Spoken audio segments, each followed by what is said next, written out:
Friends, आज हम जो स्टोरी एक्सप्लेन करने वाले हैं वो काफ़ी इमोशनल होने वाली है। इसमें हमारी फीमेल लीड एक लिटिल गर्ल होती है जो कि म्यूट होती है, यानी वो बोल नहीं सकती। देन वो एक्सीडेंटली हमारे मेल लीड से मिल जाती है जो कि हर्टलेस माफिया अंकल है। वो इतना ज़्यादा रूड है कि कभी किसी लड़की को भाव नहीं देता, पर इस लिटिल गर्ल के आने से उसकी लाइफ एकदम से चेंज हो जाती है। और कैसे हमारा आइस क्यूब इस म्यूट के लिए पिघलता है, ये जानने के लिए तो आपको पूरी वीडियो को लास्ट तक देखना होगा, क्योंकि इस ड्रामा में हमारे मेन लीड्स की केमिस्ट्री बहुत ऑसम है और साथ में बहुत ज्यादा कॉमेडी भी है। तो चलो बिना किसी देरी के स्टार्ट करते हैं स्टोरी को। स्टोरी की स्टार्टिंग में हमारी फीमेल लीड जिंगजिंग को देखते हैं जो बैठी सोच रही होती है कि मेरे डैड मेरा हार्ट लेके लिटिल डॉटर को देना चाहते हैं, पर मुझे जल्दी अपनी ग्रैंडमा को ढूंढना होगा ताकि वो मुझे अपने पास रख लें। वहीं पे हमारा मेल लीड मिस्टर वैन बैठा था जिसको कॉल आता है कि मैंने तुम्हारा टेस्टी खाना बनाया है, तुम कब आ रहे हो। वो कहता है ग्रैंडमा बस मैं पहुंचने वाला हूँ। जिंगजिंग पहचान चाहती है कि ये तो मेरी ग्रैंडमा की वॉइस है, यानी ये मेरी ग्रैंडमा को जानता है। इतने में ट्रेन विलेज में पहुंच जाती है तो सारे पैसेंजर्स उठने लगे थे और जैसे ही एक पैसेंजर अपना बैग उठाने वाला होता है, जिंगजिंग के ऊपर गिरने वाला था, तो मिस्टर वैन पकड़ के उसे बचा लेता है। जिंगजिंग उसे देखने लग जाती है, बट मिस्टर वैन अपना चुपचाप वहाँ से चलता बनता है, पर जिंगजिंग भी उसके पीछे पीछे आ रही थी। मिस्टर वैन जब देखता है कि वो उसे फॉलो कर रही है तो रुक के कहता है लिटिल गर्ल सॉरी, पर मुझे एक भागी लड़की में कोई इंटरेस्ट नहीं है, और जाने लगा था तो वो उसका बैग पकड़ लेती है। मिस्टर वैन कहता है लिटिल गर्ल अगर तुम्हें मुझे चेस करना है ना तो जाकर लाइन में लगो पहले। तो जिंगजिंग उसको इशारा करके समझा रही थी कि मैं तुम्हें फॉलो नहीं कर रही। वो पूछता है क्या मतलब, तो उसको साइन लैंग्वेज से बताती है कि यहाँ मेरी ग्रैंडमा का घर है, तुम बस मुझे रास्ता बता दो, मैं तुम्हें परेशान नहीं करूंगी, खुद ही चली जाऊंगी। ऑफ कोर्स मिस्टर वैन को उसकी बातों पे यकीन नहीं हो रहा था, तो अपनी पॉकेट में से नोट निकाल के दिखाती है जिसपे ग्रैंडमा के फ्रूट शॉप का एड्रेस लिखा था। तो सोचता है इसका मतलब ये सच में ग्रैंडमा की ग्रैंड डॉटर है। उसको ग्रैंडमा कॉल आता है तो कहता है हाँ मैं जल्दी पहुंचने वाला हूँ और साथ में किसी को लेके आ रहा हूँ, देखते हो आप एक्सेप्ट करती नहीं करती। फिर अपना बैग उठा के जाने लगा था। वो चुपचाप साइड खड़ी होती है तो कहता है तुम्हारी लेग्स है, इन्हें यूज करना नहीं आता क्या, अब क्या रास्ते के साथ साथ तुम्हें चलना भी सिखाऊं। तो वो खुश होकर उसके पीछे आती है, बट फिर सोचने लगी थी जब मैं ग्रैंडमा से मिलूंगी तो बोल कैसे सकती हूँ, मैं तो म्यूट हूँ ना, पर ग्रैंडमा कहीं मुझे रूड ना समझे। इतने वहाँ पर मिस्टर वैन के फ्रेंड्स भागकर आ जाते हैं कि ब्रो तुम तो बिजनेस ट्रिप पे गए थे ना, साथ में हमारे लिए सिस्टर लॉ भी ढूंढ लाए। मिस्टर वैन उसकी टकली पे मार देता है और बैग पकड़ा देता अंदर रखा हो। देन वो पास वाली फ्रूट शॉप से फ्रूट उठा के खाने लगा था तो एक लेडी चिल्ला पड़ती है कि कोई तुम्हारे फ्रूट्स खा रहा है। ग्रैंडमा गुस्से से चिल्लाती हुई आती है किसने मेरे फ्रूट्स को हाथ लगाया, अभी उसकी बैंड बचाती हूँ। पर जैसे मिस्टर वैन को देखती है तो हंस पड़ती है कि तुम्हें आने में इतना लेट कैसे हो गया। वो कहता है ग्रैंडमा मैं किसी को तुमसे मिलवाने के लिए लेके आया हूँ, और उसके पीछे जिंगजिंग खड़ी थी। ग्रैंडमा अपने चश्मे निकाल के देखती है। जिंगजिंग आंखों में आंसू लिए ग्रैंडमा को अपने फोन का मैसेज दिखाती है जिसपे लिखा था ग्रैंडमा प्लीज मेरी हेल्प करो। तो ग्रैंडमा रोती उसको हक कर लेती है और वो भी रोने लगी थी और दोनों रोती रोती नीचे बैठ जाती हैं। मिस्टर वैन जो अपनी सिगरेट पी रहा था जैसे उन दोनों को रोते हुए देखता है तो सिगरेट फेंक के उन दोनों को उठाता है और बताता है कि लड़की बहुत दूर से आई है, ग्रैंडमा आप इसको अंदर ले जाओ। तो ग्रैंडमा जिंगजिंग को घर में ले जाती है। फिर जब वो नहाकर आते देखती है उसके गंदे कपड़े रखे हैं तो ग्रैंडमा बाहर से आवाज मारती है कि मैंने तुम्हारे कपड़े रख दिए हैं जो मिस्टर वैन ने भिजवाए थे, ये चैन की गर्लफ्रेंड के है ना तो थोड़े से बड़े हैं, पर कोई नहीं कल मैं तुम्हारे न्यू कपड़े ले आऊंगी। वो जैसे कपड़े उठाती है नीचे अंडरगारमेंट रखा था और साथ में नोट भी कि कॉन्फिडेंट के साथ क्लीन कपड़े पहनो। ऐसे कपड़े देख के एम्बैरस होती है अंकल ने मेरे लिए खरीदा, और विंडो के पर्दे लगा लेती है। जबकि मिस्टर वैन खड़ा हुआ सोच रहा था कि मैं पागल हो गया हूँ क्या, जो खुद उस लिटिल गर्ल के लिए सब कपड़े बाय किए। नेक्स्ट सीन में मिस्टर वैन के दोनों फ्रेंड्स आपस में लड़ रहे थे। इतने में जिंगजिंग सूप लेके आती है तो उनकी बोलती बंद हो गई थी। मिस्टर वैन पूछता है तुम यहाँ पे, तो वो सूप की तरफ इशारा करती है। जैसे जाने लगा था उसका कपड़ा पकड़ लेती है। देन साइन लैंग्वेज से बताती है कि ग्रैंडमा ने बोला गरम गरम सूप पी लो और फिर उसके बाद मुझे स्कूल छोड़ आना। वो अंदर जाता है तो उसके पीछे पीछे रूम में आ गई थी। मिस्टर वैन कहता है अगर तुम बोर हो तो टीवी देख लेना या फिर गेम खेल लेना, और अगर नींद आए तो यहाँ सो जाना, बस मेरा कोई भी सामान खराब नहीं करना, कुछ प्रॉब्लम हो तो मुझे कॉल कर देना। उसके साथ ही वो वहाँ पे मिस्टर वैन की बटरफ्लाई वाली ड्राइंग देख लेती है जो कि आधी थी, तो फ्लावर्स बना के उसे कंप्लीट कर देती है। इतने में चैन उसको बुलाने के लिए आता है तो ये देख के हैरान था कि तुमने ब्रो की प्रीशियस नोटबुक पे पेन चला दिया, अब तो तुम गई काम से। जिंगजिंग डर जाती है कि अंकल इतना डेंजरस है, कहीं वो मुझे मारे ना। मिस्टर वैन भी सूप पीता हुआ वहाँ पे आ जाता है तो पेपर पीछे मुंह छुपा के खड़ी थी। चैन कहता ब्रो ये लिटिल गर्ल अभी तो आई है, इसे मारना मत, इससे गलती हो गई। वो डर रही थी तो मिस्टर वैन कहता पेपर मुझे दो और छीन लेता है। तो वो साइन लैंग्वेज से उसे सॉरी बोल रही थी कि मुझसे गलती होगी, गुस्सा मत करना, मुझे पहले तुम्हारी परमिशन लेनी चाहिए थी, मैं स्कूल जा रही हूँ। जैसे जाने वाली होती है मिस्टर वैन उसकी पेंटिंग देख के उसका हाथ पकड़ लेता है, पर देखता है उसकी आंखों में आंसू तो हाथ छोड़ देता है और वो भी आंसू पोंछते हुए भाग जाती है। चैन भी चला गया था तो मिस्टर वैन कहता है क्या मैं इतना डरावना हूँ कि वो मुझे देख के रोते हुए भाग गई। फिर स्कूल की छुट्टी होने के बाद मिस्टर वैन जिंगजिंग को पिकअप करने के लिए आता है और पूछता है तुम्हारा स्कूल का फर्स्ट डे अच्छा गया ना? तो वो हमें मुंडी हिला देती है। देन कहता है ग्रैंडमा ने बोला है कि मैं तुम्हें शहर वापस ले चलूं ताकि तुम्हारे स्कूल रजिस्ट्रेशन का ट्रांसफर करा सकूं। तो सोचती है भला डेविल अंकल मेरी हेल्प क्यों करेगा। मिस्टर वैन उसका हाथ पकड़ के लिए किशान लगा था, पर तभी एक झाओ नाम की लड़की देख लेती है और गुस्से से आकर कहती है मिस्टर वैन तुमने इसका हाथ क्यों पकड़ा है। जिंगजिंग हाथ छुड़ा रही थी बट वो कस के पकड़ लेता है और तो और उसके शोल्डर पे हाथ रख के कहता है क्या हुआ तुम्हें डर लग रहा है। वो सोचती है साफ पता चल रहा है ये झाओ मिस्टर वैन को लाइक करती है, मैं इन दोनों के बीच में क्यों फंसूं। और उसके नोच देती है तो कहता है मेरे पिंच क्यों कर रही हो। मिस्टर वैन कहता तुम्हारी प्रॉब्लम क्या है। तो कहती है चाहे कुछ भी कर लो मैं तुम पे गिव अप नहीं करने वाली। मिस्टर वैन कहता है मुझे तुमसे घंटा फर्क नहीं पड़ता, बट अगर तुमने जिंगजिंग को उल्टी सीधी हरकत सिखाई तो तुम्हारी खैर नहीं। और जिंगजिंग का हाथ पकड़ के ले जाता है। नेक्स्ट सीन में वो बाइक पे लेटा हुआ था, वो अपना बैग लेके आती है तो पूछता है ट्रांसफर मटेरियल रेडी है ना। तो जल्दी से हमें मुंडी ला देती है। मिस्टर वैन जैसे उठने लगा था वहाँ पे एक मिसू नाम की लड़की आ जाती है, उस पर ट्राई मारने लगी थी बट मिस्टर वैन उसकी बेइज्जती कर देता है कि हमारा कभी कुछ नहीं होने वाला और अगर तुम्हें टैटू करवाना है तो एडवांस में अपॉइंटमेंट करा करो। चैन को भी आवाज मार लेता है। जिंगजिंग हंस रही थी तो उसे खींच के ले गया था। चैन कहता है बॉस नहीं मैं तुम्हारा टैटू बनाऊंगा। तो मिसू वहाँ से भाग जाती है। मिस्टर वैन कार में बैठता है, जैसे उसको क्लोज होने लगा था अपना बैग अच्छे से पकड़ लेती है। वो कहता तुम्हें मुझसे डर लग रहा है। तो सोचती है भला इसके जैसे आइस क्यूब से किसे डर नहीं लगेगा, ऐसा लगता है जैसे अगली पल मुझे बाइट कर लेगा। मिस्टर वैन कहता है क्या मैंने तुम्हें उस दिन इतना डरा दिया था, मैं तुमसे बाद में माफी मांगने वाला था पर तुम तो मुझे इग्नोर करके चली गई। फिर जब तुम्हें स्कूल में पिकअप करने गया तुम तब भी मुझे इग्नोर कर रही थी, मैं तुम्हें खा थोड़ी ना चाहूंगा।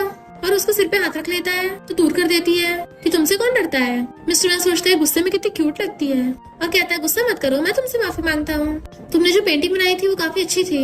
तो वो साइन लैंग्वेज से पूछती है तो तुम मान गए ना कि मैं अच्छा ड्रॉ करती हूँ। वो कहता मैंने ये नहीं बोला कि तुम अच्छा ड्रॉ करती हो, अब गुस्सा तो नहीं हो ना। तो इशारे से कहती बस थोड़ा सा हूँ। फिर वो अपनी डॉल लेके रोड क्रॉस कर रही थी और वहाँ से कार आ जा रही थी तो मिस्टर वैन भाग जाकर उसे पकड़ता है कि तुम्हें रेड लाइट दिख नहीं रही है क्या। उसे पकड़ के साइड ले आता है कि रो क्यों रही हो, मैं तुम्हें हर्ट थोड़ी ना किया है। पर हम उसके बचपन का सीन देखते हैं, उसकी मॉम रोड पे पड़ी थी और वो उन्हें पकड़ के रो रही थी। देन बारिश में एम्बुलेंस में आई थी तो उसको इशारे से बताती है। वो कहता तुम्हारी मॉम, चलो ठीक है मैं इस बारे में तुमसे और नहीं पूछूंगा। पर वो रोती उसको चिपट जाती है तो कहता है चुप करो, पर वो चुप नहीं रही थी, चिल्ला के पड़ता है मैंने बोला ना चुप हो जाओ। तो जिंगजिंग गुस्से से उसके पैर पे पैर मार के चली जाती है। भाग रही थी वो उसके पीछे पीछे आता है कि घर आके खुश रहना, मैं तुम्हारी स्टडी का ध्यान रखूंगा, पैकिंग कर लेना, मैं तुम्हें पिकअप करने आ जाऊंगा। तो वो भी बता देती है कि सेकंड फ्लोर पे मेरा रूम है। मिस्टर वैन उसको सला के चला जाता है, अब कोई तुम्हें बुली नहीं करेगा। जिंगजिंग जैसी आती है उसके डैड उसे धक्का मार गिरा देते हैं जिससे उसके हाथ का स्टैचू भी गिर के टूट गया था और उसे मारने लग गए थे कि तुम घर से भागोगी। उसको पैर पीछने लगे थे तो वो रो रही थी कि डैड मुझे मत मारिए। डैड कहते तुम्हारी सिस्टर को हार्ट डिसीज है, अगर तुमने उसको अपना हार्ट नहीं दिया तो वो किसी पे पल टपक सकती है। और बंदों को बुला लेता है कि 1 घंटे के अंदर अंदर इसका दिल निकलवाओ। मिस्टर वैन बाहर खड़ा सिगरेट पी रहा था, जैसे उसको जिंगजिंग के रोने की आवाज आती है वो आते डैड को पटक के मारता है और उन गुंडों की धुलाई करके जिंगजिंग को बचा लेता है। रो मत मैं हूँ ना। डैड डर के मारे वहाँ से भाग गया था तो वो देखता है जिंगजिंग के पैर में चोट लग गई, इसलिए उसे गोद में उठा के लेके जाने लगता है। अपनी कार में ले जाके बैठा लिया था तो देखता है जिंगजिंग को बहुत ज्यादा तेज दर्द हो रहा है तो अपना हाथ आगे कर देता है कि मुझे दर्द नहीं होता तो मुझे काट लो, ताकि उस दर्द से राहत मिल सके। तो बहुत तेज उसके हाथ पे काटने लगती है। दैन उसे हॉस्पिटल ले आया था। वो जैसे उठती है तो कहता है सो जाओ मैं तुम्हारे पास ही हूँ। वो इशारों से उससे फोन मांग रही थी तो कहता है चुपचाप सो जाओ, अब फोन से खेलने का टाइम नहीं है। वो साइन लैंग्वेज से कहती है मेरे साथ रहने की जरूरत नहीं है, तुम जाके रेस्ट कर सकते हो और वापस जाकर नहा लेना, कपड़े चेंज करके आ जाना कल को। मिस्टर वैन कहता क्यों तुम्हें मैं गंदा लगता हूँ। और फिर पूछते तुम कल क्या खाना चाहती हो। तो वो डिफरेंट डिशेस के नाम बताने लगी थी इशारों से। देन ही वाज लाइक तुम्हारी तो बड़ी फरमाइशें हैं। तो इशारे से बताती है मेरी मॉम ने बोला है जितना अच्छा खाना होगा उतनी जल्दी ठीक होगे। तो कहता है ठीक है कल ले आऊंगा। वो बड़ा खुश होती तो कहता है कैसे दांत निकाल रही हो खरगोश की तरह। तो गुस्से उसको मारने लगी थी डेविल कहीं का, बट वो उसका हाथ पकड़ लेता है और फिर कहता है क्या तुम अभी मुझसे डर गई थी। तो साइन लैंग्वेज से बताती है मुझे तो लगा था वो लोग मुझे पकड़ के ले जाएंगे मेरा दिल निकालने के लिए, पर तुमने तो मुझे बचाया है। और बताता है कि गेट पे बॉडीगार्ड्स खड़े हैं तो अब कोई तुम्हें परेशान नहीं करेगा। और फिर उसे प्यार से सुला देता है। मॉर्निंग में वो उसे अपने हाथों से खिला रहा था, वही आता हुआ उन्हें देख लेता है कि मिस्टर वैन तो वो बैड बॉय निकला जिसका सॉफ्ट हार्ट है और उनकी फोटो खींच लेता है। जैसे अंदर आता है जिंगजिंग उसे देखने लग गई थी और सोचती कितना हैंडसम है ये। वो हाथ आगे करता है हैंडशेक के लिए तो सोचती है ये कौन है, मैं तो इसको जानती नहीं हूँ। जैसे उसका हाथ पकड़ने वाले थे मिस्टर वैन हुई को घूरता है तो वो पीछे कर लेता है। मिस्टर वैन कहता है लिटिल गर्ल तुम दूसरों की तरफ देख रही हो, शर्म नहीं आ रही। और उसे फिर से अपने हाथों से खिलाने लगा था। नेक्स्ट सीन में हुई उसको कुछ कर करके दिखा रहा था जिसे देख देख के वो बहुत ज्यादा हंस रही थी। बट ये सब देख के मिस्टर वैन को कहीं ना कहीं अजीब लग रहा होता है और जाता हुआ हुई को अपने साथ बाहर ले जाता है। हुई आकर कहता है क्यों तुम्हें जेलसी हो रही थी। चिंता मत करो ब्रो, तुमने जो बोला मैं उसके बारे में इन्वेस्टिगेट कर रहा हूँ। जिंगजिंग के डैड जू की कंपनी सच में क्लीन नहीं है। मिस्टर वैन जिंगजिंग को अंदर झांक के देखता है तो वो हंस रही थी। देन वो इसे कहता है, मेरा एक काम करोगे, अगर किस दिन मैं चला गया तो तुम जिंगजिंग का मेरी तरफ से ध्यान रखना। फिर जैसे वो चलने लगा था तो उसका हाथ पकड़ लेती है, उसे इशारा करती है कि प्लीज मत जाना। वो उसके पास ही बैठ जाता है तो उसके हाथ पे लिख के पूछती है कि हम वापस कब चलेंगे। तो कहता है, डॉक्टर ने बोला है कि अभी कुछ टाइम तुम्हारा और ट्रीटमेंट चलेगा। वो रोने लगती है कि मेरी वजह से मॉम इस दुनिया से गई। देन वो उसको छुपाता और बताता है कि मैंने एक्सीडेंटली तुम्हारी बचपन की एल्बम देखी है, वहाँ पे एक लड़की बहुत बड़ा सा वाटरमेलन खा रही थी, पूरा मुंह गंदा कर लिया, उसके मारने वाली होती है। तो कहता है, मुझे भी हॉस्पिटल में एडमिट करवाओगी। तो उसको धीरे से मारती है। फिर उसको पूरी बात बताने लगता है कि तुम अपनी मॉम के साथ कितना खुश थी, उतना ही तुम्हारी मॉम भी तुम्हारे साथ खुश थी। यानी तुम उनकी दुश्मन नहीं, तुम तो उनकी जीने की वजह थी। और तुम्हारी मॉम ने तुम्हें इसलिए बचाया क्योंकि वो तुमसे बहुत प्यार करती है। इसलिए तुम्हारा जू फैमिली से कोई लेना देना नहीं है, वो तुम्हें किसी भी चीज के लिए फोर्स नहीं कर सकते। तुम्हें अपनी जिंदगी खुद के लिए जीनी है। तो वो रोते हुए उसको हक कर लेती है। फिर वो उसे पकड़ के लेके इशारा था और बताता है कि डॉक्टर ने बताया घर जाके और रेस्ट करना है। बट वहाँ पे फिर से मिसू मिल जाती है। मिस्टर वेनवास लाइक ये नमूनी फिर से टपक पड़ी। मिसू कहती, मैंने बोला था ना हमारी डेस्टिनी कनेक्टेड है, वैसे मैं शहर में नहीं आती हूँ और देखो आज अचानक से आई तुमसे मिल पड़ी। जैसे वो मिस्टर वैन के ऊपर हाथ रखती है, जिंगजिंग सोचती है मिस्टर वैन इसका हाथ हटा क्यों नहीं रहा। तो वो धक्का मार के हटा देता है कि अगर अगली बार मुझे दोबारा दिखी ना तो मैं टपका दूंगा। वो जिंगजिंग गोद में उठाने वाला था तो मिसू कहती है, ये तो वही वाली लिटिल गर्ल है ना। अच्छा, तो मिस्टर वैन को इस तरह की फ्रेश लड़कियां पसंद है, मुझे पहले क्यों नहीं बताया, मैं कॉस्प्ले भी कर सकती हूँ। बट यू नो मेरी फिगर कितनी अच्छी है। जिंगजिंग को बुरा लग रहा था तो मिस्टर वैन बीच में आ जाता है। मैं तुम्हें पहले अपना कस्टमर समझ के बख्श रहा था, पर मेरी लिटिल गर्ल के सामने अपने गंदे जोक मारना बंद करो। तो कहती है, मैं मजाक नहीं कर रही थी। तो क्या तुम्हारी हिम्मत कैसे हुई मेरी बंदी के सामने सब बोलने की। और उसकी रिपोर्ट मुंह में रख के जिंगजिंग को उसके सामने से गोद में उठा के लेके जाता है। मिसू कहते हैं, तुम ऐसे अपने कस्टमर्स के साथ ट्रीट करोगे। तो वो उसे इग्नोर करके चला गया था। जैसे वो लोग कार में आके बैठते हैं वो उसकी नोच लेती है हाथ पे। मिस्टर वैन कहता है, अगर तुम लड़का होती ना अभी तुम्हें कार से बाहर फेंक देता। तो क्लोज होकर सूंघने लग जाती है कि ये जैस्मिन की स्मेल उस लड़की में से आ रही थी। वो उसकी मुंडी पकड़ के दूर करता है, कैसे पप्पियों की तरह सूंघ रही हो मुझे। तो इशारा करते, तुम में से बदबू आ रही है। देन वो उसके ऊपर छिड़कने लग जाती है तो हंसने लग गया था। मिस्टर वैन अपनी टैटू शॉप पे आता है तो चैन बेटा फोन चला रहा था और उसके चिल्लाने पे एकदम से खड़ा हो जाता है। वो खुद जाके अपने चेयर पे बैठ गया था और पूछता है कि अगर तुम मेरे क्वेश्चन का जवाब दोगे तो मैं तुम्हें डांटूंगा नहीं। चैन कहता है, ब्रो एक बार पूछो तो सही। मिस्टर वैन कहता है, जरा सूंघ के बताना मुझ में से कैसे स्मेल आ रही है। चैन कहता है, नहीं तो पसीने की भी नहीं आ रही। मिस्टर वैन कहता, लगता है तेरी नाक टूट गई है, दोबारा सूंघ। तो कहता है, हाँ सिगरेट की आ रही है। तो मिस्टर वैन पीछे सूंघ के चेक करता है। नेक्स्ट सीन में जिंगजिंग की बेस्ट से कॉल करके कहती है, तुम बहुत हार्टलेस हो, मुझे बताया भी नहीं कहाँ हो, पता है मैंने रो रो के अपनी क्या हालत कर ली है। वो कहती है, चिंता मत करो, मैं अपनी ग्रैंडमा के घर पे हूँ। और मैसेज करके बता रही थी कि यहाँ की ग्रैंडमा और मिस्टर वैन बहुत अच्छे हैं। भले मिस्टर वैन थोड़ा खड़ूस दिखता है पर दिल का अच्छा है, शायद इतना अच्छा लड़का मुझे कहीं ना मिले। सॉन्ग पूछती है, क्या तुम्हें उसके पास होने से इतना अच्छा लगता है कहीं। जिंगजिंग कहती है, ऐसा कुछ भी नहीं है। तो सॉन्ग पूछती है, क्या वो हॉट एंड हैंडसम भी है और तुम्हारे साथ अच्छा बिहेव भी करता है। मुझे नहीं लगता कि तुम्हें उसके लिए फीलिंग्स नहीं होंगी। जिंगजिंग तो मिस्टर वैन को देखते हुए स्माइल कर रही थी। सॉन्ग कहते, तुम्हारा ध्यान कहाँ है, कहीं तुम प्यार वार के बारे में तो नहीं सोच रही। तो जिंगजिंग उसको मिस्टर वैन की फोटो भेज देती है। सॉन्ग कहती है, तू सच में बहुत हैंडसम है। उसे विंडो पे लटका देख मिस्टर वैन कहता है, अगर तुमने रात में विंडो बंद नहीं की तो मच्छर आके तुम्हें काट लेंगे। उसको स्प्रे दिखाती है कि मैं इससे मच्छरों को भगा दूंगी। वो कहता है, रूम का ऐसे चल नहीं रहा है, तुम्हें सुबह स्कूल नहीं जाना। तो इशारा करती, कल संडे है। तो पूछता, तुमने अपना होमवर्क कर लिया। तो वो गुड नाइट करके अपने रूम में चली जाती है। सॉन्ग को समझाने लगी थी, इतना हॉट लड़का अपने हाथ से निकलने मत देना, अपनी ब्यूटी का यूज करो उसे पटाने के लिए। तो जिंगजिंग भी सोचने लग गई थी और शर्माते हुए अपने ब्लैंकेट में घुस जाती है। नेक्स्ट डे वो आके उसकी कार में बैठती है और अपना बैग पीछे रख के खुद ही सीट बेल्ट लगाने लगी थी। मिस्टर वैन लॉलीपॉप खाता उसे देख रहा था तो उसके गाल में उंगली घुसा देती है और इशारों से पूछती है, तुम अजीब अंकल की तरह स्माइल क्यों कर रहे हो। तो कहता है, तुम्हें दिख नहीं रहा मैं ड्राइव कर रहा हूँ। अजीब अंकल किसे बोल रही हो, तुमने आज तक इतना हैंडसम अंकल देखा है। वो इशारा करती है, अब से तुम मेरे अंकल वैन हो। तो कहता है, लगता है मैं तुम्हें कुछ ज्यादा बिगाड़ दिया।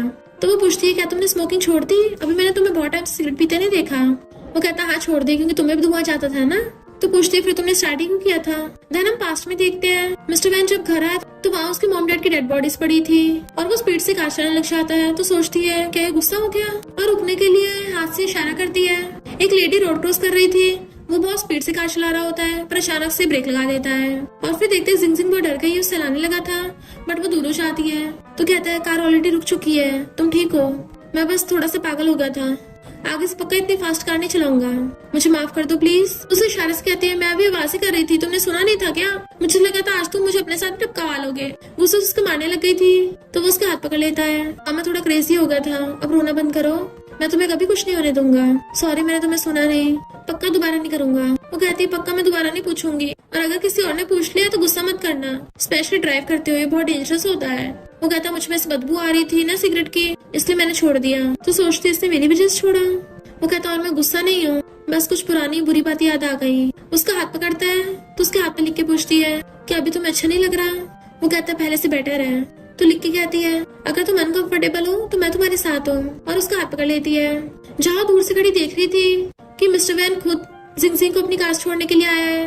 वो उसे समझा के चाहता है तुम्हारा पैर अभी तक पूरी तरह से ठीक नहीं हुआ, तो कहीं ज्यादा दौड़ना भागना मत। तो कहती चिंता मत करो, मैं बच्ची थोड़ी ना हूँ। फिर वो उसे सलाहकर अपनी कार में चला जाता है, पर झाओ छुड़के चाह के जानबूझ के उसको धक्का मारती है जिससे उसका डंडा गिर गया था, और कहती है तुम तो आज बड़ी अच्छी लग रही हो, और सोचती है तुम्हें लॉक करने का अच्छा टाइम है। मिस्टर वैन के कहने पे स्कूल टाइम पे चैन जिंगजिंग को लंच देने आया था। तो वैन उससे फोन में टाइप करके पूछती है मिस्टर वैन शाम को कब वापस आएगा।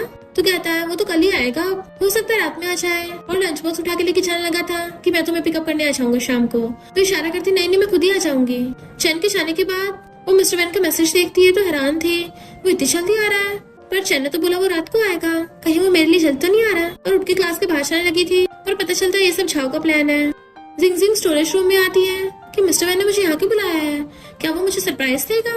जबकि झाओ ने बाहर से स्टोरेज रूम को लॉक कर दिया था। वो गेट खोलने को ट्राई करती है पर गिर भी जाती है, गेट भी नहीं खुलता।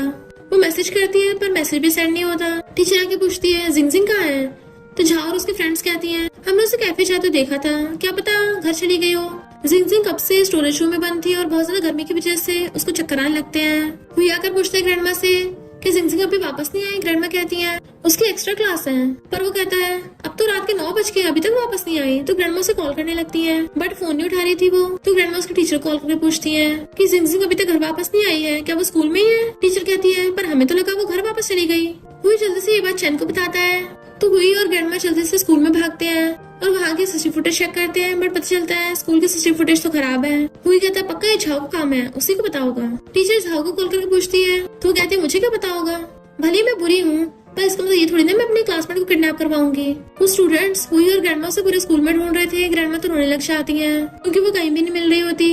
इधर जिंगजिंग की हालत खराब हो रही होती है। जैसे मिस्टर वैन बाइक लेके घर आता है, पहले तो चैन बताने से डर रहा था, बट फिर बता देता है कि जिंगजिंग खो गई। तो गुस्से से उसकी मुंडी पकड़ लेता है दोबारा बोलना। चैन कहता है सब लोग उसे स्कूल में ढूंढने पे लगे हुए हैं। तो मिस्टर वैन बाइक भगा के ले जाता है। मिस्टर वैन सीधा स्कूल में पहुंच गया था। तो ग्रैंडमा कहती है लिटिल जिंगजिंग गायब है। तो कहता आप चिंता मत करिए, मैं उसको जल्दी ढूंढ लूंगा। तो मिस्टर वैन को उसे ढूंढने के लिए आइडिया आता है और वो स्पीकर लेके अनाउंस करने लग जाता है मुझे पता है जिंगजिंग तुम यहीं कहीं बंद हो, मैं वापस आ गया तो डरो मत, तुम जितनी ज्यादा हो सके उतनी आवाज निकालने की कोशिश करो, मैं तुम्हें पक्का सुन लूंगा। इधर जिंगजिंग उसकी बात सुन लेती है कि मैं हार नहीं मान सकती हूँ, और वो रेंगते जाने लगी थी तभी उससे कुछ गिर जाता है। मिस्टर वैन अपनी आइस बंद करके ध्यान से सुनने की कोशिश कर रहा था। जैसे उसको आवाज आती है उधर की तरफ भागता है और आके स्टोर रूम का गेट खोल देता है। वो बिल्कुल ढहने वाली थी तो जल्दी से उसे पकड़ लेता है और गोद में उठा के बचा के ले गया था। देन फिर वो उसे हॉस्पिटल में ले आया होता है। ग्रैंडमा रोती हुई चैन के साथ आती है तो कहता है आप चिंता मत करिए, जल्दी उठ जाएगी। ग्रैंडमा कहती है वो तो इतनी अच्छी लड़की है, भला कोई उसके साथ तो बुरा कैसे कर सकता है। डॉक्टर बताती है कि पेशेंट अब ठीक है, बट उसको काफी ज्यादा तेज फीवर हो गया था। मिस्टर वैन कहता है ग्रैंडमा क्या आपको किसी पे शक है। तो ग्रैंडमा बताती है कि मुझे तो जिंगजिंग का मैसेज आया था कि वो एक्स्ट्रा क्लासेस लेके आएगी। टीचर कहती है हाँ मुझे भी आया था कि वो घर चली गई, बट मिस्टर वैन सबको समझ आता है और गुस्से से झाओ के घर पे आता है। झाओ की फैमिली वाले कहते हैं तुम कैसे अंदर घुसे आ रहे हो, हम पुलिस को बुला लेंगे। तो कहता है लगता है आपको अपनी बेटी को सबक नहीं सिखाया जाता, तो मैं सिखा देता हूँ, उसको बाहर निकालिए। अंदर झाओ भी सुन लेती है और उसकी हालत खराब हो रही थी क्योंकि उसे पता चल जाता है कि मिस्टर वैन बहुत ज्यादा गुस्से में है। मिस्टर वैन चिल्ला के पड़ रहा होता बाहर निकलो। उसके मॉम डैड भी बुलाते हैं तो झाओ आ जाती है कि मैंने कुछ भी नहीं किया है। मिस्टर वैन गुस्से से घुसा बनाते उसके पास जाने लगा था तो कहती है मॉम डैड प्लीज मुझे बचाओ, और डर के मारे कांप रही थी। तो कहता है मैं तुम्हें लास्ट चांस देता हूँ, अपनी गलती मान लो। बट वो फिर भी झूठ बोल रही थी कि मैंने उसको कैफे की तरफ जाते देखा था। तो मिस्टर वैन गुस्से से उसकी गर्दन पकड़ लेता है, ऑलमोस्ट उसका गला घुटने वाला था। कितना झूठ बोलोगी, और तुमने उसको स्टोरेज रूम में बंद क्यों किया, क्योंकि अगर वो कैफे गई होती तो वहाँ के सीसीटीवी में रिकॉर्ड क्यों नहीं हुआ। झाओ के मॉम डैड मिस्टर वैन को हटा रहे थे कि कहीं वो सच में उनकी बेटी को टपकाना डाले। मिस्टर वैन जैसे छोड़ता है झाओ गिरने वाली थी और बताती है कि मैं उस लड़की को सहन नहीं कर पाई, तुम हमेशा उसी को पैम्पर करते रहते हो। अगर तुम उसे ढूंढ नहीं पाते तो हम कल तक वैसे भी उसको आजाद कर देते हैं। तो झाओ की मॉम उसको थप्पड़ मारती है। मिस्टर वैन को फिर से गुस्सा आ रहा था। जैसे उसके पास आता है उसकी मॉम बचा लेने लगती है उसको। फिर वो हॉस्पिटल जाता है और किंग के पास बैठ के उसे चलाने लगा था तो कहता है सॉरी, मैं वापस आने में बहुत लेट हो गया। उसके लिप्स की कॉटन से क्लीनिंग करता है। पर जिंग को अपने मॉम का सपना आ रहा था कि उसने जाके अपनी मॉम को हक किया, बट उसकी मॉम के ब्लड निकल रहा होता है। तो कहती है मॉम ये क्या है? उसकी मॉम कहती है पता नहीं, मैं भी साफ करती हूँ। और जाने लगी तो कहती है नहीं मॉम, मैं साफ कर दूंगी, आप मुझे छोड़ के मत जाइए। और रो रही थी, मॉम आपको तो बहुत दर्द हो रहा होगा ना। उसकी मॉम कहती नहीं तो, जब तक मेरी बेटी खुश है मुझे बिल्कुल दर्द नहीं होता। तो कहती है मॉम मैं बिल्कुल खुश नहीं हूँ, मुझे यहाँ नहीं रहना, सब मुझे बुली करते हैं, मुझे अपने साथ ले चलिए। मॉम पूछती है क्या तुम्हें यहाँ पे कोई प्रोटेक्ट करने वाला नहीं है? तभी मिस्टर वैन बोल पड़ता है अब चलो जल्दी, घर चलने का टाइम हो गया है। मॉम कहती मुझे पता है तुम्हारा ध्यान रखेगा, अब तुम उसके साथ जाओ। और उसकी मॉम से पकड़ के ले जाके उसका हाथ मिस्टर वैन के हाथ में पकड़ा देती है। मिस्टर वैन उसे अपने साथ ले गया था तो उसकी मॉम बाय कर रही थी। जैसे उसकी आइज खुलती है तो पूछती तुम कैसी हो? तो वो उसका हाथ पकड़ लेती है और इशारों से थैंक यू करती है। फिर नेक्स्ट डे ग्रैंडमा उसे अपने हाथों से खिला रही थी और कहती है मिस्टर वैन ने पूरी रात तुम्हारा ध्यान रखा तो मैंने उसको रेस्ट करने के लिए भेज दिया है। चैन कहता है अच्छा हो जिंग कल तुम सो रही थी, वरना तो मिस्टर वैन का इतना डेंजरस रूप देख के तुम डर जाती। हुई कहता और नहीं तो क्या, मिस्टर वैन इतने गुस्से में था कि झाओ के घर में जाके सीधा उसको गला ही पकड़ लिया और उसे सच उकलवा लिया था, वो भी सिर्फ तुम्हारे लिए। जबकि मिस्टर वैन खुद की परवाह भी नहीं करता इतनी।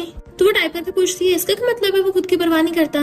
और जल्दी से उठ के भागती है तो गिरने वाली थी, वो पकड़ लेते हैं। इधर मिस्टर वैन को बुरे सपने आ रहे थे कि उसके मॉम डैड उस पर चिल्ला रहे हैं। इवन जिंग कहती है कि तुम लेट हो गए, उसे छोड़ के चली गई। तो वो जल्दी से अपने से उठ जाता है। जैसे बेड पे से उतर के जाता है जिंग एकदम झट से जाके उसको हक कर लेती है। मिस्टर वैन पूछता है क्या हुआ? उसने उसको कुछ ज्यादा कस के हक कर रखा था और टच भी कर रही होती है तो अनकंफर्टेबल हो गया था और उसको दूर कर देता है। तो वो उसके हाथ पे लिख के पूछती है क्या तुम्हें रात में बुरा सपना आया? वो कहता है नहीं, पर वो अच्छा सपना भी नहीं था। तो पूछती है क्या तुम्हें ये सपना आया कि मैं टपक गई? तो कहता है क्या बकवास करो, ऐसा कभी नहीं होगा। तो हंस पड़ती है और बताती है हाँ मैं कभी नहीं मरूंगी, मेरी मॉम ने मुझे बचाने के लिए अपनी लाइफ खो दी और बोला है कि अब तुम मुझे प्रोटेक्ट करोगे। वो कहता है अच्छा तुम्हारी मॉम को मेरे बारे में बताया? मुझे तो इस बारे में पता ही नहीं था। तो कहती है हाँ तुम मुझे घर ले जाने के लिए आए थे और मॉम ने बोला कि मैं तुम्हारे साथ जाऊँ। मिस्टर वैन जैसे देखता वो नंगे पैर है, उसे एक हाथ से पूरी को उठा के बेड पर उठा देता है और फिर स्लीपर पहनने लगा था। वो ब्लश कर रही होती तो चुटकी बजाता है कहाँ सपने देख रही हो और ऐसा क्या हो गया जो तुम बिना शूज पहने भागी भागी यहाँ पे आ गई? उसने अपनी मुट्ठी बीच रखी थी और सोचती है ये मुझे फिर से डांटेगा, बट वो उसके हाथ पकड़ लेता है तो डर जाती है। जैसे वह छोड़ता है उसकी फिंगर पकड़ लेती है। उसे बनाने का ट्राई करने लगी थी कि मुझसे गलती हो गई, अब प्लीज गुस्सा मत हो ना। तो कहता है तो मुझे सही से बताओ क्या हुआ है, फिर मैं गुस्सा नहीं करूंगा। तो उसको साइन लैंग्वेज से बताती है कि चैनल हुई बोल रहे थे कि तुम और ज्यादा जीना नहीं चाहते।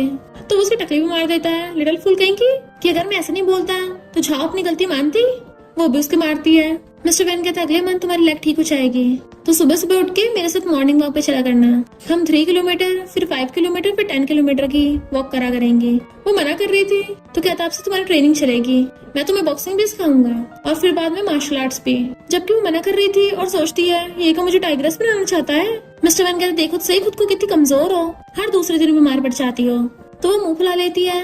मिस्टर वैन कहता है तुम्हें स्ट्रॉन्ग बनना चाहिए ताकि किसी दिन अगर कोई भी तुम्हारे पास नहीं हुआ तो तुम खुद को खुद बचा सको। क्या बता किसी दिन मैं लेट हो गया तो? वो उसको क्लोज से देखने लगती है। इनफैक्ट वो अपनी आंखों से पूछ रही थी कि क्या तुम मुझे हमेशा प्रोटेक्ट नहीं करोगे? मुंह फेर के सोचता है मैं हमेशा तुम्हारे साथ नहीं रह सकता ना, मैंने चाहता 3 साल पहले जो हुआ वो दोबारा हो। और कहता है ऐसे कि देख रही हो कभी हैंडसम लड़का नहीं देखा? जैसे वो लड़ाती हुई क्लास में आती है वही पकड़ के उसकी हेल्प करने लगा था और फिर बताता है कि झाओ और उसके फ्रेंड को स्कूल से पनिशमेंट मिली है, अभी तो सिर्फ सस्पेंड की, अगर दोबारा ऐसा कुछ हुआ तो उन्हें स्कूल से निकाल देंगे। फिर वो कुछ सोचने लगा था तो पूछती क्या हुआ? वो कहता तुम्हें नहीं लगता मिस्टर वैन तुम्हें लाइक करता है? सारे क्लासमेट्स उनकी तरफ देखने लगे थे। वही कहता है उस टाइम तुम बेहोश थी, पता है मिस्टर वैन कितना ज्यादा गुस्से में था, ऐसे लग रहा था जैसे वो पूरा का पूरा बुखला गया हो और वैसे भी वो तुम्हें बाकी से डिफरेंट ट्रीट करता है। तो वो भी सोचने लग जाती कि सच में ऐसा है। नेक्स्ट सीन में वो अपनी बेस्टी सॉन्ग से वीडियो कॉल पे बात कर रही थी और साथ में ड्राइंग भी कर रही होती है। तो नीचे जाके देखती है वो मिसू फिर से आ गई, वो भी जानबूझ के ऐसे कपड़े पहन के आई है। मिसू हंसती हुई जानबूझ के उसी के सामने मिस्टर वैन की टैटू शॉप पे चली जाती है। तो जिंदगी सोचती है मुझे क्या जो मर्जी करो, मैं भी कॉलेज में जाके बड़ी हो जाऊंगी ना, तब इससे बहुत गुना बेटर बन जाऊंगी। पर वो अपने ड्राइंग पे फोकस नहीं कर पा रही होती कि ये लड़की टैटू के बहाने मिस्टर वैन को बिठाना चाहती है और अपनी ड्राइंग लेके मिस्टर वैन के पास पहुंच जाती है कि मैं तुम्हारे से टैटू बनाऊंगी। मिसू सोचती है आज तो मुझे कुछ इंटरेस्टिंग देखने को मिल रहा है। मिस्टर वैन जैसा जंगली भेड़िया इतना नाजुक बन गया और इस लिटिल गर्ल जैसे जेंटल किटन के पंछी निकल आए हैं। जैसे वो बैठकर ड्रॉ करने लगी थी मिसू जानबूझ के अपने बाल आगे कर लेती है। जिंदगी हैरान थी तो कहती है क्या हुआ लिटिल गर्ल, तुम्हें नहीं पता कभी कभी टैटू स्पेशल जगह पे बनते हैं मैं तो मिस्टर वैन से कहीं भी टैटू बनवा सकती हूँ। फिर तो तुम्हारे डर के मारे आंसू निकल जाएंगे। उसे खड़ा तो देख मिस्टर वैन पूछता है, तुम्हें क्या हुआ? मिसू कहती है, लगता है इसने पहले कभी भी टैटू बनता नहीं देखा ना। मिस्टर वैन कहता है, बच्चे को परेशान मत करो। तो जिंजिंग को गुस्सा चाहता है कि बार बार मुझे बच्ची क्यों बोल रहा है, और गुस्से से उठ के चली जाती है। मिस्टर वैन पहले तो उसे देख रहा था, पर वो लगाती हुई छा रही होती है, और उसने ड्राइंग भी ऐसी बनाई थी कि वो मिस्टर वैन को गिरा देगी लात मार के। फिर उसकी बेस्टी वीडियो कॉल पे पूछती है, क्या तुम दोनों रिलेशनशिप में हो? उसको फंदा लग जाता है और मैसेज करती है, नहीं। तो वो पूछती है, क्यों, क्या तुम मेरे से लाइक करती हो? वो सोचने लगी थी तो पूछती है, क्या तुम उसे देख के खुश होती हो? क्या उसे दूसरी लड़कों के साथ देख के तुम्हें बुरा लगता है? और ये बात पसंद भी नहीं है कि वो तुम्हें बच्चों की तरह ट्रीट करता है, और तुम्हें उसे बताने की हिम्मत भी नहीं हो रही। जिंजिंग उसको मैसेज करती, तुम्हें कैसे पता? तो सॉन्ग कहती है, फिर तो तुम पक्का उसे लाइक करती हो, अभी तो तुम जेलस हो रही थी। जिंजिंग खुद हैरान थी कि मैं मिस्टर वैन को लाइक करती हूँ। सॉन्ग कहती है, वो है इतना हैंडसम, तुम उसकी ब्यूटी से पट गई होगी।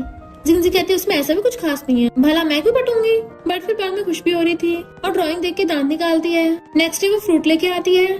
मिस्टर वैन उसके लिए सेल्फ डिफेंस की बुक्स लेके आया था, तो सोचती है कि ये तो मुझे सच में शेरनी बनाने की ट्रेनिंग देने वाला है, और वो सब चिल्लाने लग जाते हैं, कम ऑन तुम कर सकती हो। नेक्स्ट दिन में वो बाइक पे लेटा हुआ था और कहता, घूमो, अपने हाथ 90 डिग्री पर करो, अब तुम्हें रनिंग करनी है, और साथ में बाइक चलाता है, और वो उसके साथ भागती हुई जा रही थी। वो खुद तो बाइक से था, जबकि वो पैरों से भाग रही थी तो थक के नीचे बैठ जाती है। मिस्टर वैन कहता है, अगर तुम्हारी कोई चोरी करके ले गया, तुम के पास खड़ी होकर देखोगी? वो बाइक पे बैठने लगी थी तो कहता है, बच्चों जैसे बिहेव नहीं करना। तो मुंह फुलाती गुस्से से भागती है। फिर तो मिस्टर वैन रोज उसकी ट्रेनिंग करता है। एक दिन जब वो काफी थक गई थी, वो उसे पकड़ के बेंच पे बिठा देता है, रात भी हो गई होती है, तो वो उसके गाल में पिंच कर देती है, और फिर उसको स्टार्स दिखाती है और इशारों से बताती है कि मैं स्टार्स की तरह हूँ, अगर मैं तुम्हारे आसपास नहीं होंगी तो मुझे मिस करोगे, तब तुम इन स्टार्स को देख लेना। तो कहता है, ये क्या बोलती रहती हो? फिर वो इशारों से पूछती है, मैं तुम्हारे से इतनी अच्छी कब बनूंगी? वो कहता है, बस खुद को प्रोटेक्ट करना सीख लो, क्या तुम्हें हमेशा ऐसे रहना है? वो मना करती है और उसके क्लोज होती है, मुझे तुम्हें प्रोटेक्ट करना है। वो नर्वस होने लगा था, फिर नीचे बैठ जाता है, तो वो उसके बैग पे चढ़ गई थी। उसे बैग पे उठा के घर ले आया था और बेड पे लिटा देता है। जैसे सुला के जाने लगा था, उसकी फिंगर पकड़ लेती है, तो मिस्टर वैन भी वहीं बैठ गया था और कहता है, तुम्हें तो अभी बहुत आगे जाना है, मेरी तरह यहीं पे रुकना नहीं है, तुम्हारा बर्थडे गिफ्ट आने वाला तुम्हें बहुत पसंद आएगा। फिर नेक्स्ट डे जिंजिंग का बर्थडे था, तो गुस्से में होती है, डेविल मिस्टर वैन कहीं का, वो मेरा बर्थडे भूल गया। ग्रैंडमा बताती है कि वो हर साल अपने घर से आता है तो काफी बिजी होगा, लेट होके भूल गया होगा, पर जिंजिंग का मन नहीं लग रहा होता। तभी मिस्टर वैन बाइक लेके आता है और उसे मैसेज करके बाहर बुलाता है। वो खुश होकर बाहर आके झांकती है और फिर नीचे आती है, इसको याद है, और इशारों से पूछती है, तुम घर नहीं गए थे? वो कहता है, गिफ्ट लाने में थोड़ा लेट हो गया, और उसको वही वाला स्टैचू देता है। जिंजिंग उसे हैरानी से देखने लगी थी। दैन उसको 3 फुट वाला स्टैचू देता है। ये देख के उसकी आंखों में आंसू आ गए थे। वो कहता, पसंद आया है? तो क्यूट कैट की तरह रो क्यों रही हो? तो पूछती है, तुम्हें कैसे मिला? मुझे लगा था ये टूट गया था। तो कहता है, मैंने इन एंटीक पीसेस को रिपेयर करवाया है। तो वो रोते उसको हक लेती है। मिस्टर वैन बहुत नर्वस हो रहा था क्योंकि वो समझ नहीं आता उसे हक कैसे करे। तो कहती है, आज न्यू ईयर भी है, चलो साथ में सेलिब्रेट करते हैं। वो कहता, आज नहीं, आज मुझे अपने आंटी अंकल के साथ दिन बिताना है। वो उसको हैप्पी न्यू ईयर बोलती है। मिस्टर वैन स्माइल करता चला जाता है, तो सोचते हैं इसने मुझे कंप्लीट कर दिया है। नेक्स्ट दिन में बारिश हो रही थी, वो भाग कर आती है, तो ग्रैंडमा उसको हॉट शावर लेने के लिए भेज देती है ताकि उसे ठंडा लग जाए। मिस्टर वैन पीछे भाग कर आता है, तो ग्रैंडमा उसे हॉट सूप लेके भेज देती हैं। जैसे वो देने के लिए उसके रूम में आता है, वो अपने बाल सुखा रही थी। मिस्टर वैन उसे देख के नर्वस और जल्दी से फेस टर्न करके हॉट सूप वहीं पे रख के चला जाता है। तो वो गिंगा टी पी लेती उठा के। फिर वो उसको मैसेज करती है कि ग्रैंडमा तुम्हें खाना खाने के लिए बुलाया है। तो रिप्लाई करता है, मैं नहीं आऊंगा, तुम खा लेना। और फिर लेट के कहने लगा था कि एक बार बस वो कॉलेज चली जाए ऐसे। नेक्स्ट डे ग्रैंडमा जिंजिंग को फ्रूट्स लेकर मिस्टर वैन के घर पे भेजती हैं। इधर मिस्टर वैन को फिर से नाइटमेयर आ रहा होता है। उसके मॉम डैड जो खून से लथपथ थे कह रहे होते हैं, तुम लेट हो गए। जिंजिंग फ्रूट बास्केट रखने के लिए आती है और सोचती है, लगता है इसको फिर से बुरे सपने आ रहे हैं। उसके हाथ से फोन लेके साइड रख देती है और उसे सराहने की कोशिश करती है, बट वो हाथ पकड़ लेता है। सोचती है, डरो मत, मैं हूँ ना। दूसरे हाथ से उसका पसीना साफ करती है और तो उसके क्लोज होकर उसके फोरहेड पे किस भी करने लगती है। जैसे उसको फील होता है कि मिस्टर वैन उठने लगा है, एकदम से दूर हो जाती है। फिर वो बहुत नर्वस हो रही थी, पर खुद की फीलिंग्स पे कंट्रोल भी नहीं कर पा रही होती और उसकी आईज पे किस करने लगती है और अपने लिप सिंक कर रही थी कि मैं तुम्हें बहुत लाइक करती हूँ, तो प्लीज मुझे रिजेक्ट मत करना। हंसते हुए जाने लगी थी, पर उसे बास्केट गिरने वाली होती धक्के से, तो एकदम से पकड़ के बचा लेती है कि बच गई, वरना अभी पकड़ी जाती। पर उसके जाने के बाद हम देखते हैं कि मिस्टर वैन को उसकी किसेस फील हो गई थी कि उसने उसके फोरहेड और आईज पे किस किया, और सोचता है, मैंने उसे मना क्यों नहीं किया, बल्कि मैं चाहता था वो मुझे और किस करे, पर मैं ऐसा नहीं कर सकता। मुझे अपने इमोशंस पे कंट्रोल करना ही होगा, क्योंकि उसे तो पूरी दुनिया देखनी है, तो मैं उसके आसपास नहीं रह सकता। फिर नेक्स्ट सीन में देखते हैं, स्कूल के एंट्रेंस एग्जाम हो रहे थे। सारे बच्चों के पेरेंट्स बाहर खड़े वेट कर रहे थे। जैसे बेल बजती है, सारे बच्चे भागकर आकर अपने पेरेंट्स को हक कर लेते हैं और जिंजिंग भी जाकर मिस्टर वैन को चिपट जाती है कि अब मेरा हाई स्कूल कंप्लीट हो गया है तो मैं भी बड़ी हो गई हूँ। वो उसे सहलाता है तो ग्रैंडमा कहती है मैंने तो घर पे तुम्हारे लिए बहुत टेस्टी डिशेस बनाई हैं। फिर जिंगजिंग वीडियो कॉल पे सॉन्ग को अपने मार्क्स बता रही थी तो वो खुश होती है कि तुम तो स्टडी में बहुत अच्छी हो।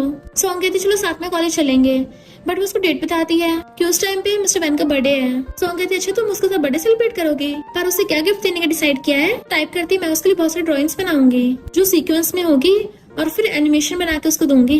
एनिमेशन के लास्ट पेज पे मैं उसे बता दूंगी कि मैं उसे लाइक करती हूँ। पर तभी वो देखती बाहर बिजली कड़क रही है। मिस्टर वैन भी उठ के देख लेता है बाहर बिजली कड़क रही है तो जल्दी से भागता है। वो बारिश में बाइक लेके ग्रैंडमा घर पे पहुंच जाता है। इनफैक्ट बहुत ज्यादा तेज आंधी तूफान आ रहा था। मिस्टर वैन जिंगजिंग को अपनी बाइक बैठा के ले जाता है और बाकी विलेजर्स को भी अनाउंस करके बता देता है कि सब अपने घरों से बाहर निकलो और सेफ जगह पे पहुंचो।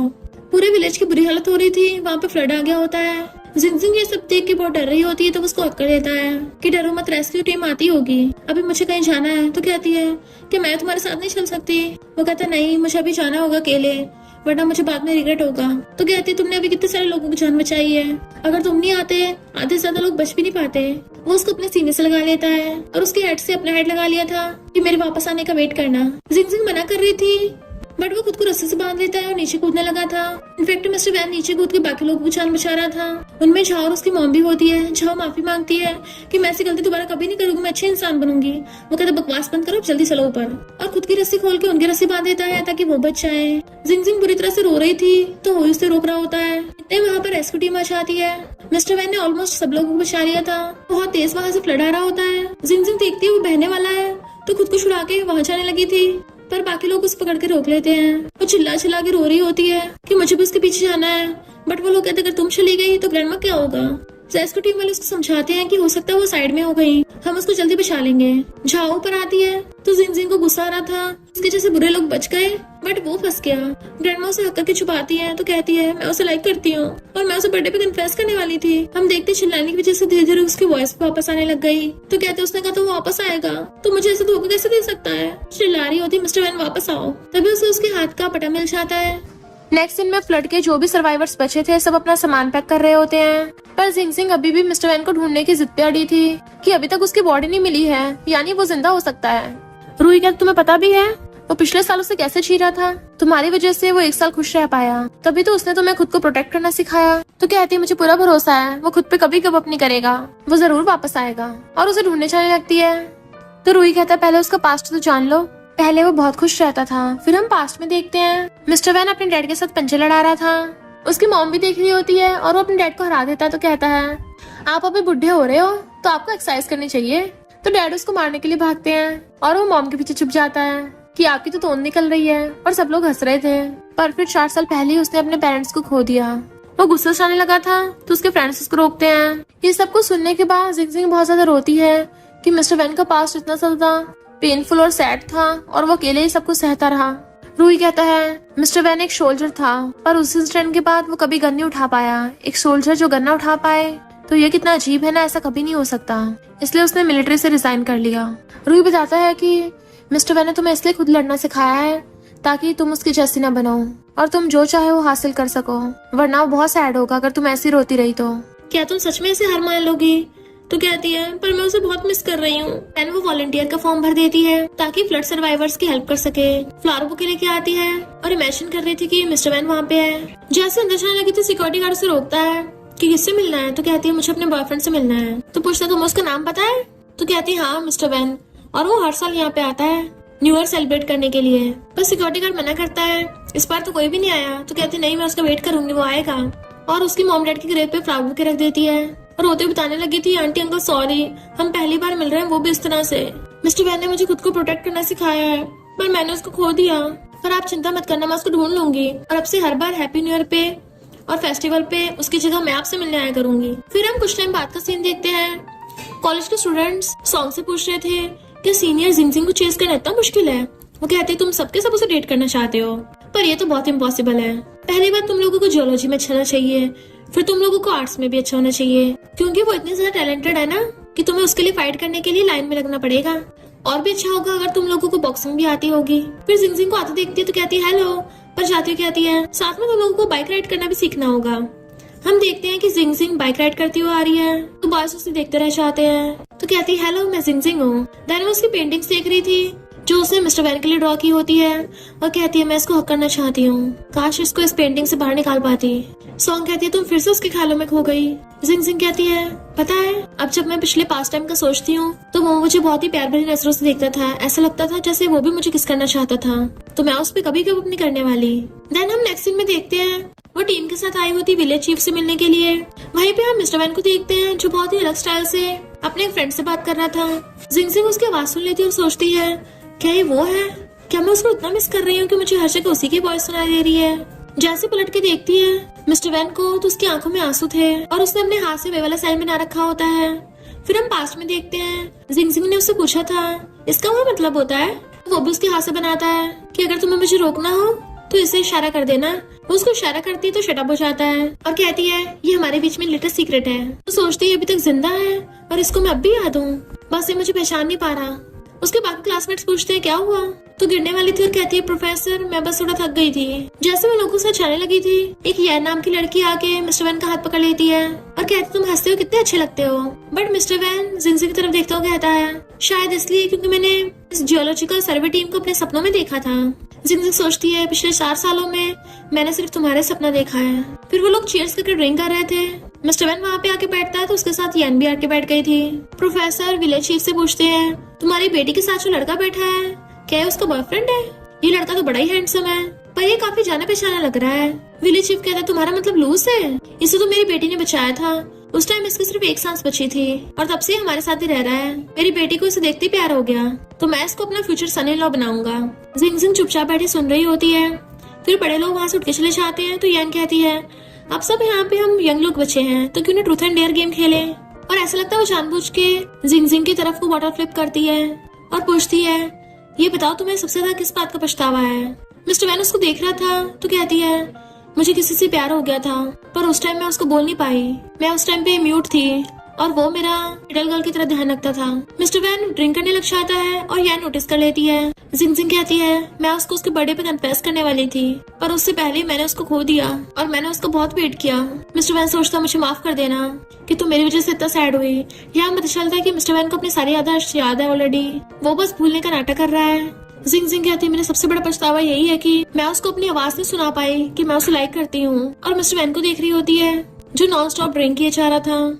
यान पूछती क्या हो तुम्हें, तो कहता है बस ऐसे खुश होकर ड्रिंक कर रहा हूँ। वो कहती है फिर भी इतना ड्रिंक मत करो, तो कहता है तुम्हें इससे क्या।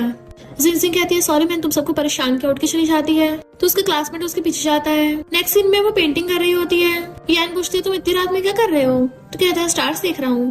वो कहती है हर रात सेम स्टार्स ही तो होते हैं तो उसमें देखना क्या है। वो कहता है मैंने एक मूवी देखी थी जिसमें हीरोइन ने हीरो को बोला था कि अगर उसे हीरोइन की याद आए तो वो इन स्टार्स को देख सकता है। जिंग जिंग ये सुन के स्माइल करती है।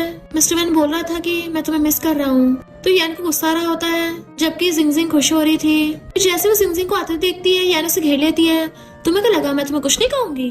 यान ने उसका गला पकड़ रखा था पर जिंग जिंग को तो मिस्टर वैन ने पहले से डिफेंस स्किल्स खाई होती है, अब उसे कोई बुली नहीं कर सकता और वो उल्टा उसी को पकड़ के उसका हाथ मोड़ देती है कि मुझे तुमसे कोई लेना देना नहीं है तो अच्छा होगा बीच में बताओ।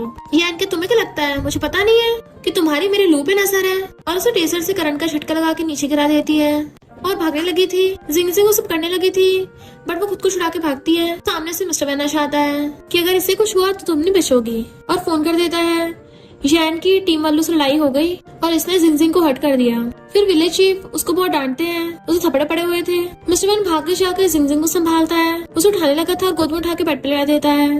देन उसको ध्यान रखता है। नेक्स्ट डे उनकी सारी टीम वापस आ रही थी। प्रोफेसर कहता तुम जानबूझ के यहाँ पे रुक रही हो ना, तो कहती हाँ मैं उसकी हेल्प करना चाहती हूँ। तो प्रोफेसर भी चले जाते हैं। यान कहती है तुम्हें छोड़ के चले गए कैसा फील हो रहा है। जिंग जिंग कहती है थप्पड़ खाने वालों से तो बेटर फील हो रहा है। तो यान छिड़ गई थी क्योंकि उसे थप्पड़े पड़े होते हैं। यान आके मिस्टर वैन से कहती है तुम देख लेना मैं तुम दोनों को रंगे हाथ पकड़ूंगी। वो कहता मुझे तुम्हारे साथ गेम खेलने में कोई इंटरेस्ट नहीं है और वहाँ चला जाता है। फिर जब वो सब लोग चाह रहे थे उन पे कुछ गुंडे अटैक कर देते हैं। विलेज चीफ को गोली मार दी थी और इस बात का फायदा उठाकर यान जिंग जिंग को मारने पहुंच जाती है कि मैं इन दोनों को भी साथ नहीं होने दूंगी। पर जिंग जिंग उसका हाथ पकड़ के रोक देती है कि उसका नाम लू नहीं वो मिस्टर वैन है। जैसे मिस्टर वैन वहाँ पे पहुंचता यान वो चाकू उसके गर्दन पे रख देती है। वो कहता हम बात कर सकते हैं, तो कहती है कोई फायदा नहीं है, तुम्हारे लवर ने मुझे सब कुछ बता दिया है, तुम्हारा नाम तो मिस्टर वैन है, तो मैं चाहती हूँ तुम्हें अपनी आंखों के सामने उसको टपकता हुआ देखो। मिस्टर वैन अपने फ्रेंड को इशारा करता है। तभी जिंग जिंग यान की गोली मार के उसके चंगुल से बच के भागती है और मिस्टर वैन का फ्रेंड यान को शूट करके भड़का देता है, जबकि जिंग जिंग भागती हुई मिस्टर वैन की बाहों में आ गई थी और दोनों एक दूसरे को कस के हक्कर लेते हैं। और फिर क्या पुलिस वाले यान की बॉडी उठा के ले जाते हैं। तो कहती है तुमने मुझे फिर से बचा लिया। वो कहता सॉरी मैं लेट हो गया, तुम्हें कहीं चोट तो नहीं लगी? तो हंसने लगी थी, नहीं मैं एकदम ठीक हूँ। तो कहता है तुम्हारी गर्दन पे इतना बड़ा जख्म का निशान है और तुम बोल रही दर्द नहीं हो रहा, तुमने झूठ बोलना सीख लिया क्या?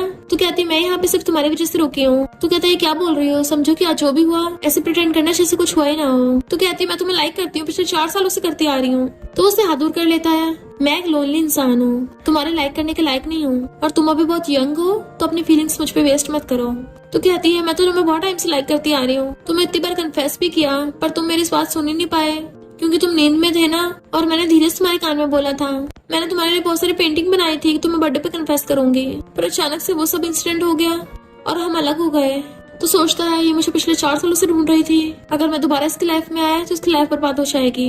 और कहता है 4 साल पहले जो भी हुआ भूल जाओ। वो कहती है झूठ मत बोलो, तुम भी पहले मुझे लाइक करते थे, तुम्हारी नजरों से देख के लगता था कि तुम भी मुझे किस करना चाहते हो। वो कहता है क्या बोल रही हो, बट वो कहती है मैं झूठ नहीं बोल रही और उसे पकड़ के किस करने लग जाती है। मिस्टर वैन उसे खुद से दूर कर देता है तो अपना पैर पकड़ने लग जाती, दर्द हो रहा है तो उसे एकदम से गोद में उठा लेता है।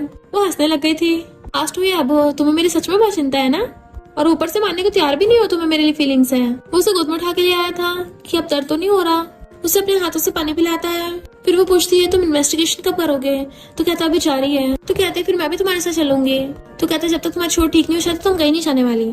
तो कहते प्रॉमिस करो तुम मेरे साथ वापस चलोगे, सब लोग तुम्हें बहुत मिस कर रहे हैं। तो वो जाने का प्रॉमिस कर देता है। वो पूछती है बताओ तुम्हारे दिल में मैं कौन हूँ, बट वो बिना जवाब दे उठ के चला जाता है। फिर नेक्स्ट रूरू कहता है तुमने मुझे तो कभी चांस नहीं दिया। वो कहती है क्योंकि तुम मिस्टर वैन जितने हॉट एंड हैंडसम नहीं हो ना, पर कोई नहीं तुम्हें कोई और अच्छी लड़की मिल जाएगी। मिस्टर वैन कहते हैं यहाँ पे इतनी गर्मी है तुम घर वापस जाओ, पर वो उसे हक करने लग जाती है, मैं तो पहले तुम्हें मिस करने लग गई। मिस्टर वैन कहता तुम बच्ची नहीं रही हो। तो कहती तुम्हारे सामने तो बच्ची हो ना।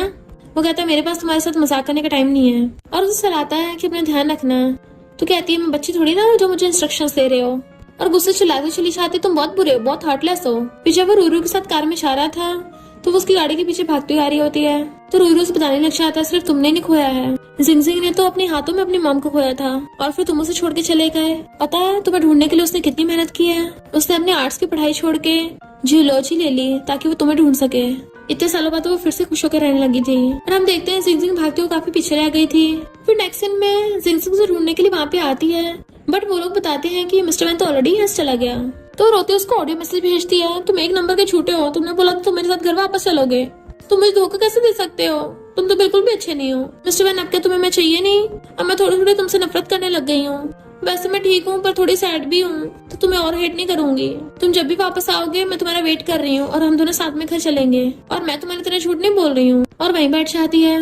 मिस्टर वैन फ्लावर लेके जा रहा था अपने पेरेंट्स से मिलने के लिए और कहता है मैंने एक लड़की का दिल तोड़ दिया क्योंकि मुझे डर है कि मैं उसे प्रोटेक्ट नहीं कर पाऊंगा, और मैं चाहता हूँ वो बहुत आगे बढ़े, पर मैं कितना बुरा हूँ ना, मैं उसे रोते हुए भी नहीं देख सकता। सिक्योरिटी गार्ड उसे देख के कहता है तुम तो टपक गए थे ना, एक लिटिल गर्ल हमेशा तुमसे मिलने के लिए यहाँ पे आती थी और बोल रही थी कि तुम्हारी गर्लफ्रेंड है। मिस्टर वैन समझ जाता है इसका मतलब किंग को सब कुछ पता है उसके बारे में, तब भी वो मेरे साथ रहना चाहती है, और मैं उसे बार बार दूर करता रहा खुद से।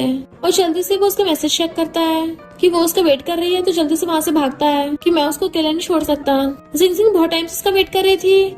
उसका फोन आता है तो पूछती कहाँ हो तुम। वो कहता मैं आ रहा हूँ, बाहर बहुत ठंड है, तुम कहीं अच्छी वार्म जगह पे चले जाओ। तो कहती है तुम्हें क्या लगता है मैं प्रॉब्लम्स पढ़ाती हूँ। वो कहता नहीं तो मैं पक्का आऊंगा। तो कहती झूठ तो नहीं बोल रहे। वो कहता मैंने कब झूठ बोला। तो कहती पिछले 4 साल पहले तुमने बोला था मैं तुम्हारा वेट करूँ, पर तुम वापस ही नहीं आए। वो कहता वो पहले की बात है ना, अब तो सब कुछ ठीक हो गया, किसी वार्म जगह पे जाके मेरा वेट करो। तो कहती है अगर मैं ठंड से जम के टपक गई तो क्या तुम्हें बुरा लगेगा। वो कहता ऑफ कोर्स बहुत बुरा लगेगा। वो कहती फिर जल्दी आओ।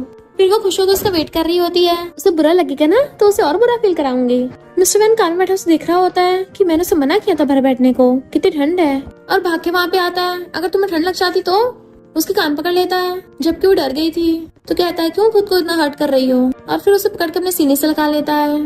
तो कहती है अब से मुझे ज्यादा वेट मत कराना वरना तुमसे ब्रेकअप कर लूंगी, तुम मुझे आज छोड़ने वाले थे ना। उसे मारने लग जाती है, बट वो उसे हक कर लेता है कि मैं तुम्हें छोड़ना नहीं चाहता था, और फिर उसे अपने साथ ले जाता है। फिर वो उसे घर लेके जा रहा था तो पूछती क्या हुआ। तो सोचता है मेरा उनकी इकलौती ग्रैंड डॉटर पे क्रश है, ग्रैंडमा को फेस कैसे करूंगा, वो कहीं मुझ पे गुस्सा ना हो।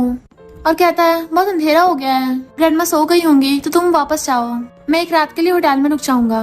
वो कहती है मैंने ग्रैंडमा को ऑलरेडी बता दिया है कि हम दोनों आ रहे हैं, बाहर बहुत ठंड भी है। तो कहता है ठीक है फिर चलो। तो वो उसे किस करके चली जाती है। जैसे वो अंदर आती है ग्रैंडमा से देख के बड़ा खुश होती है कि मैंने तुम्हारा टेस्टी खाना बनाया है। पर वो ग्रैंडमा को चिपटने लग जाती है, मैं आपको बहुत मिस कर रही थी ग्रैंडमा, मैं किसी को आपसे मिलवाने के लिए लेके आई हूँ, देखते आप उसको एक्सेप्ट करती नहीं करती।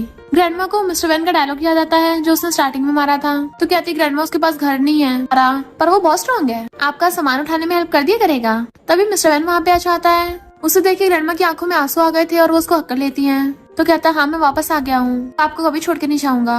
ग्रैंडमा कहती है मैं तुम्हें वापस देख के बड़ी खुश हूँ। भागकर जाकर उन दोनों के लिए खाना लेकर आती है। किंग तो उसे अपना खाना तक दे रही थी। ग्रैंडमा सोचती है पता नहीं मुझे ग्रेट ग्रैंडसन कब मिलेगा, और कहती है तुम दोनों ने अपनी रिलेशनशिप अभी स्टार्ट नहीं किया क्या सही से। वो कहता है ग्रैंडमा मुझे लगता है मैं इसके लिए अच्छा नहीं हूँ। ग्रैंडमा कहती है पर इसने तुम्हें ऑलरेडी एक्सेप्ट कर लिया है और मैं भी जिंग को तुम्हें सौंपती हूँ। वो हाँ कर देता है तो दोनों हंसने लग जाते हैं। ग्रैंडमा के चाहते वो उसको हक कर लेती है और कहती है इस न्यू ईयर पे तुम्हारे मॉम डैड से मिलने चलेंगे, इस बार तुम उनसे बोलना कि तुम उनसे लिए मिलने के लिए आए हो। मिस्टर वैन का तुम्हें पता है इतने सालों से मैं उन्हें फेस करने की हिम्मत नहीं कर पाया। तो कहता है अब तुम कर लोगे, और उसका फेस पकड़ कहती है मैं तुमसे बहुत प्यार करती हूँ और वो लोग भी तुमसे बहुत प्यार करते थे और इसमें तुम्हारी कोई गलती नहीं है, तुम्हारे पेरेंट्स भी तो तुम्हें कितना मिस कर रहे होंगे, तो हम दोनों उनसे मिलने चलेंगे। वो ओके कर देता है तो उसके आंसू पोंछ के उसे अपने गले लगा लेती है।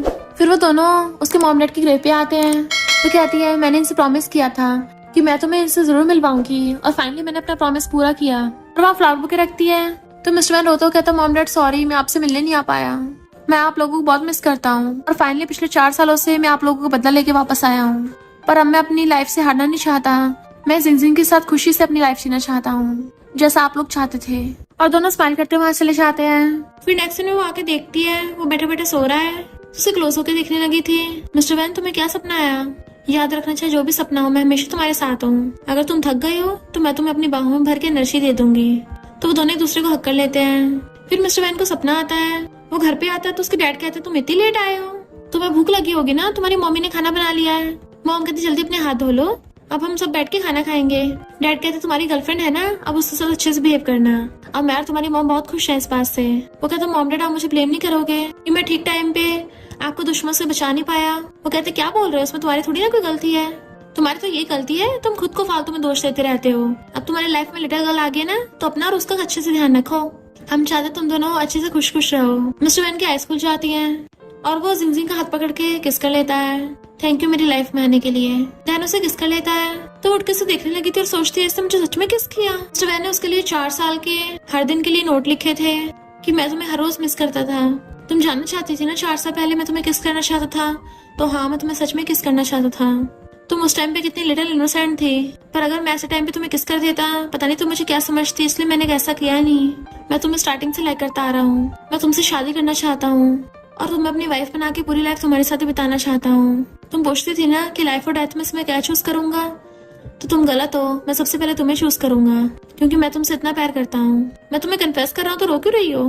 तो कहती पता है तुमने मुझे कितना वेट कराया, और उसकी गाल नोचने लगी थी। तो कहता हाँ मैं थोड़ा हार्टलेस था। तो उसे किस कर कहती है और मैं हार्टलेस की वाइफ। देन दोनों एक दूसरे को हक कर लेते हैं और साथ में खुश रहने लगे थे। और इसी के साथ इस स्टोरी का एंड हो जाता है। अगर आपको ये स्टोरी पसंद आई हो तो लाइक शेयर और कमेंट करते जाना। तो बस थोड़ा सा इंतजार करना, फिर मिलेंगे न्यू स्टोरी में।